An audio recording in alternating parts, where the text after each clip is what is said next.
Good morning, guys. I hope you guys are having a wonderful and beautiful, blessed day. Guys, it is freezing outside here in the state of Georgia. It is currently 24 degrees. As you can see, I had to break out the hat.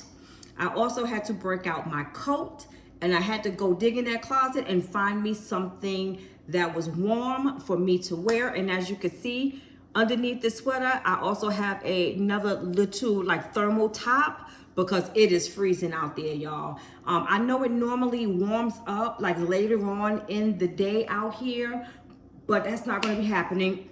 Excuse me, guys. That's not going to be happening today. We started out at 21, 22 degrees this morning. It's about maybe 9 or something like that right now. And it's only going up to like about 34 degrees.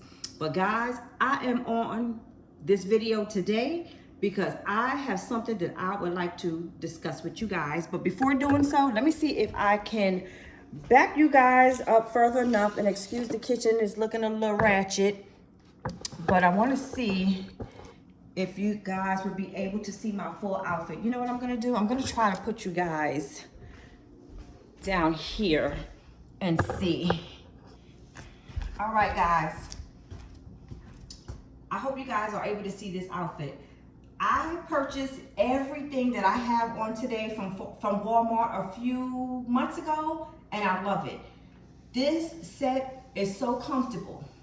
Extremely comfortable. Now, might I add, I did not do it, but the pants are kind of thin. So if you're gonna go outside and you're wearing a short jacket, I would highly recommend you put like some thermals on underneath. And the sneakers here that I also purchased from Walmart is so comfortable, and it goes with the top and the bottom so very well. And here's a little turnaround. And there you go. So guys, let's head into the room where I do my filming, which is my filming / guest room, because I have something that I would like to discuss with you guys. Give me 1 second. Let me just set this up. All right, guys. So I hope you guys are able to see me well. You know what? Give me 1 second. Let me turn the light on.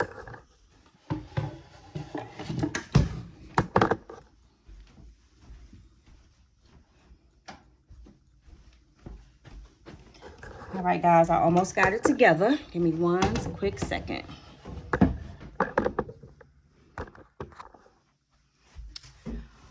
All right, y'all, here we go. Let me get these curtains out the way as well. Y'all, I am so upset and aggravated and somewhat mad today. Oh my God, I could not believe the news that I woke up to today. Y'all, let me just put this disclaimer out. I am not a political person at all. That is not my thing, has never been my thing. Of course, if there is a topic that interests me, I will definitely speak on it. But other than that, it's not like I can go and debate somebody about any topic when it comes to whatever's going on politic-wise. But however, I am going to say, I am not a rich person. And I'm pretty sure that the majority of the people who subscribe to my channel, who are members, who come across my video and watch my videos, I'm sure you guys are not million, zillion, billionaires or was even born with a silver spoon in your mouth.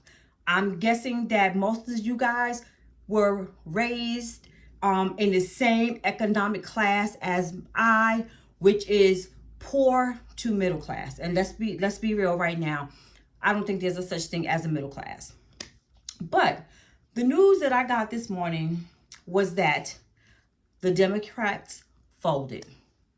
I am so pissed. I am so pissed. And the one in particular is Chuck Schumer. Now, guys, you guys know that I am from New York, which is where Hakeem Jeffries and Chuck Schumer is from.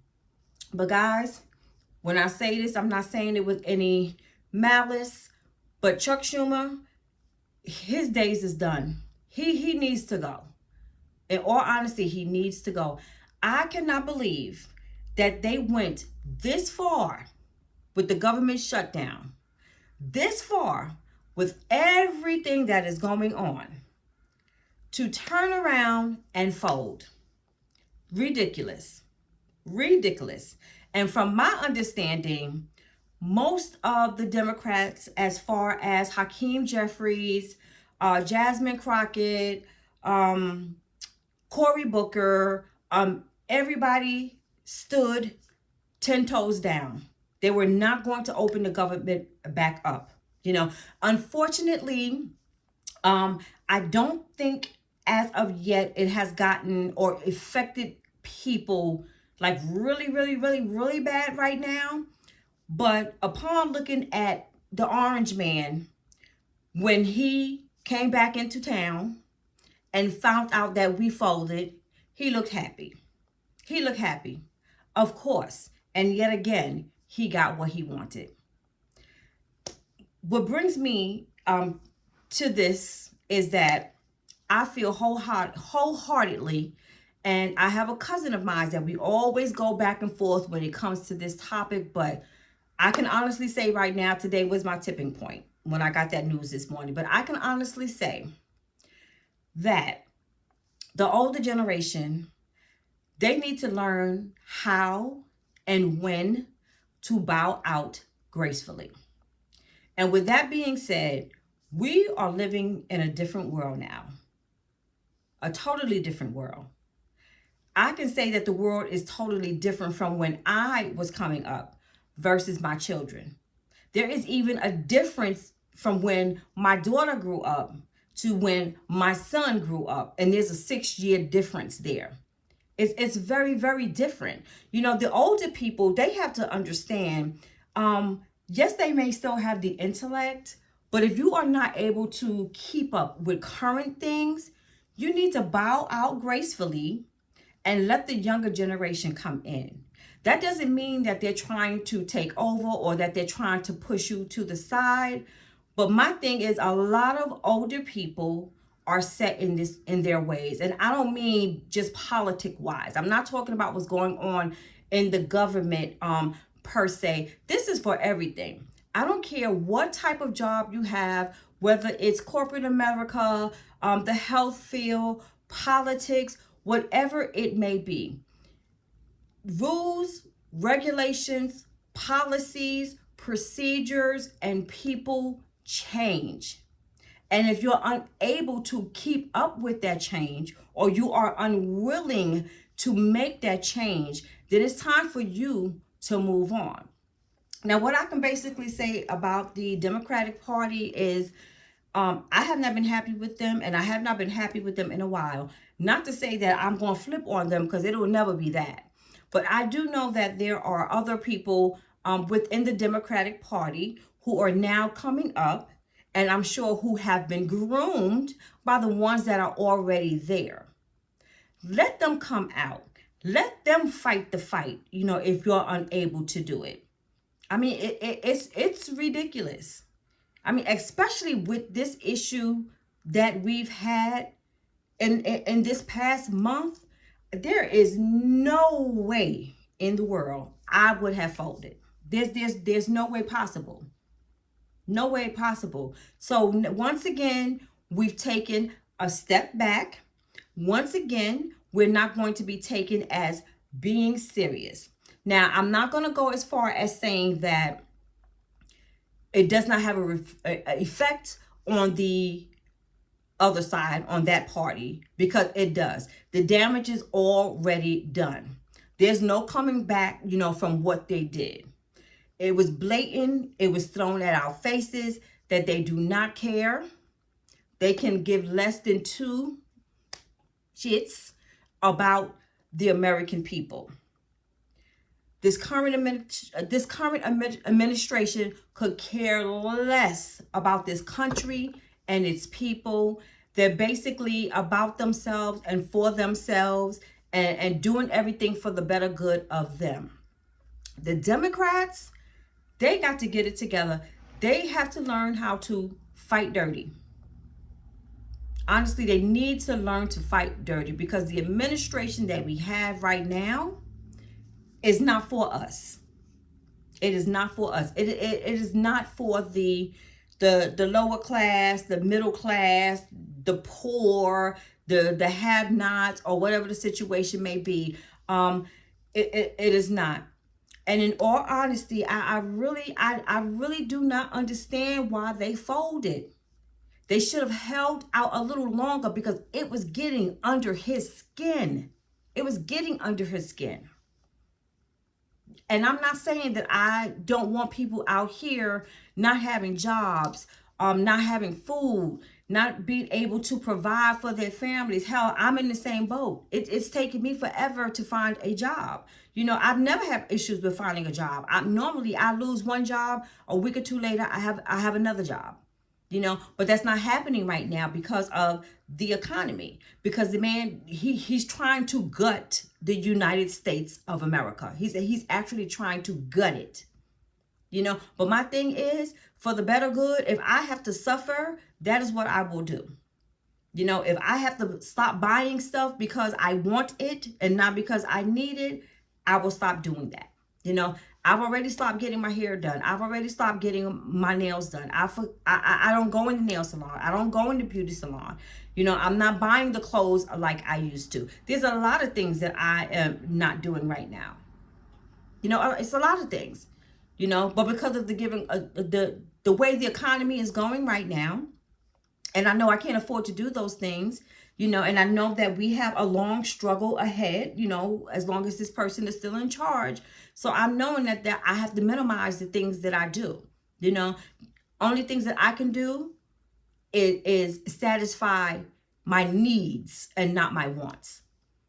So like I said, I don't understand for the life of me why these people we had the upper hand, and for them to turn around and go out and give them what they wanted is crazy. It's crazy. Now it's going to even take us that much longer to accomplish the things that we need to accomplish. Now, as I said, they are tarnished right now. And looking at the elections that we just had, there was a blue sweep. So now they are so far behind. They don't even realize that they are hurting their own people as well. From my understanding, statistically wise, it looks as if a lot of people on the other side are the ones who are receiving these benefits that he is taking away. And now they are starting to realize that. Let me tell you something. I'm going to go back to what I was saying. The older people that have been in politics, they need to bow out gracefully while they can, because they are just holding us back. They are hindering us. We have too many younger Democrats in office right now who are willing to fight that fight, who are willing to stand toe to toe, 10 toes down. And I'm all for that. And let me give you guys a perfect example. I've worked in healthcare forever. Healthcare is all I know. At one particular time in my life, I wanted to get out of healthcare and I wanted to try another industry, which I did. And I did it for about a year. With that being said, I didn't like it, you know, and it could be because I'm so used to being in healthcare. But because I was out of healthcare for so long, things had changed within that year. And because I was no longer there, I wasn't aware of these changes. I wasn't used to these changes. To me, everything was set in stone. Everything was still the same way it was when I left. My daughter is also in healthcare. And at the time, not working in the job that she's working in now, but she was also working in a hospital facility, the same facility that I was working in, okay? She used to work front desk, so she used to deal with insurances as well. I've always dealt with insurances also. So at that time, when I was still there, when a person presented their Medicare card to you, their ID was their social security number with like an A and a B, or an A or a B, you know, at the end of the number. That's all I knew. So I'm not exactly sure how we got into that conversation about that, or what it is that I was maybe trying to do with my mom, or whatever the situation may be. But she informed me that they no longer do it like that, because of all of the cases of fraud. So now, when you give your Medicare card as your insurance, as your medical insurance, your card number is no longer your social security number. It is now a series of letters and numbers. Oh my goodness, I went back and forth, back and forth, back and forth with my daughter for so long, until I finally got back into the health industry, and it was proven to me that no, we no longer use the social security numbers, due to theft, due to scam. Of course, and I'm the type of, parents, every now and then, I apologize to my daughter, and I say, yeah, you were exactly right, and I should have listened to you, because I had been out, of healthcare for that year, and things changed. Even prior to that, years and years ago, when I started working in healthcare, I think maybe between 87 and 89 is when I started working in healthcare. Back then, they had no computers at all. Everything was on a typewriter or a word processor. If we wanted to make a banner or a flyer or whatever, there was some kind of gadget that we put the paper on, and on the ends of the papers, it had some holes in it, and it would be like about this long from one end of the room to the other side of the room. As time went on, things advanced. So my skills had to advance as well. Also, I used to do like a bookkeeping. When I was in high school, I went to a business high school. So I learned accounting. The way I learned accounting was, you have your computer and you have your ledger. Your ledger was this big long book where you would go in and put all your numbers in, and tally it from there. And then of course you had your calculators. Of course, we all know now, 2025, we don't need that. Everything we can do in Word. You got Pivot, you got Excel, you got Word, you got PowerPoint. It's like you have all of these things. Now, being that I worked in healthcare for so long, I'm sure a lot of you know, who either may work in the healthcare industry or who goes to your doctor's appointments. Right now, there is basically a universal program that all healthcare use, or the majority of healthcare facilities use, called Epic. Epic, I know the ins and outs, the ups and downs from here to there. I got it. I could do the Epic. I can do everything under the sun, because when they first brought in the program into the healthcare system, I was there up until now. So I am very, very knowledgeable on it. Very knowledgeable on it. But prior to that, I didn't have, the tools that I needed, like for Microsoft. Like right now, if I were to, let's say, even in management in the hospital, everything really is based on Epic, the majority of the time. So it's nothing that I really had to go to Microsoft Word for at all. Now, if you put me in a job, in a position where I need to use Word, Excel, PowerPoint, Pivot, any of that, I'm going to fall flat on my face. I can type a letter. I might be able to put some information in Excel, but as far as coming out with like maybe doing formulas and making pies and making graphs and things like that, that's not me. But my kids can do it. So all I'm trying to say is that we have to give the opportunity to the younger people to come in, because they know the ins and outs of how things are running now. And even like with my son years back, there was a program in my church that he was a part of. And it was the older people in the church who were the overseer, of this program. And thank God for them, because they were very knowledgeable.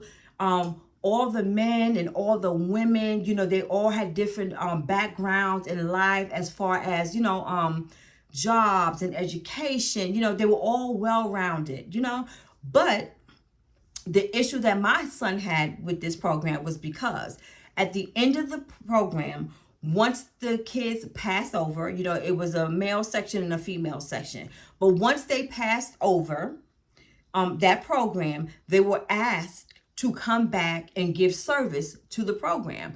My son went back twice.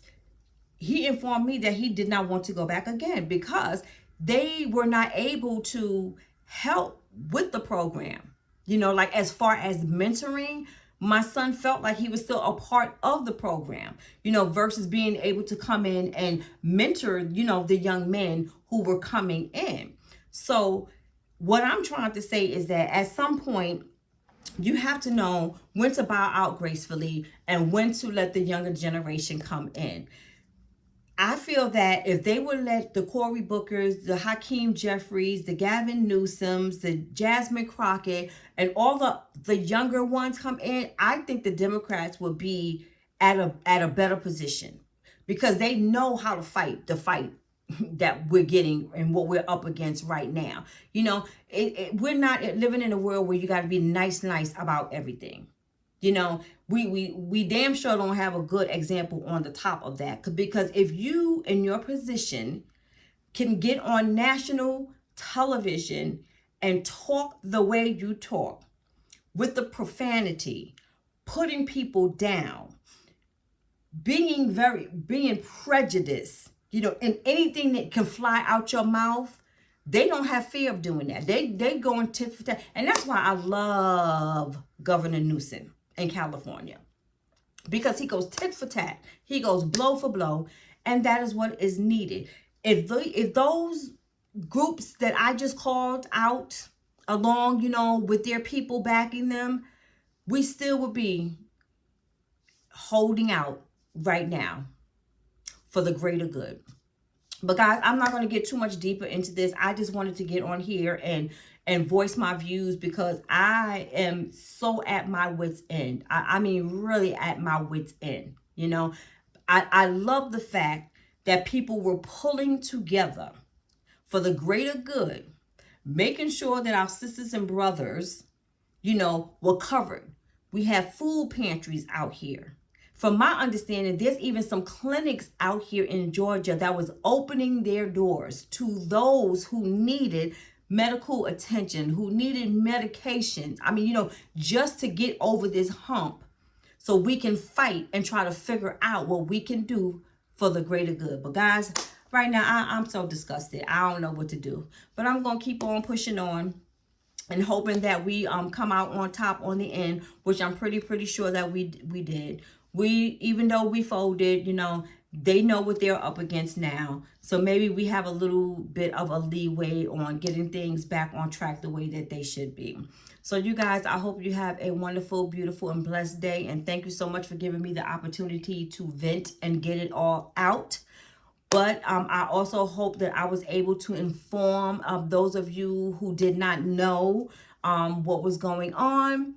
But hope you guys have a wonderful, beautiful, blessed day. Stay safe and definitely keep warm because I understand that around the globe right now, we're in some type of a freeze that I hope we will be getting out soon. Guys, I'll see you again. Thank you again. Have a wonderful, beautiful, blessed, and safe day. Please remember to like, comment, and subscribe. And please share my video with those who you may think is interested in this type of content. And I will see you in the next one.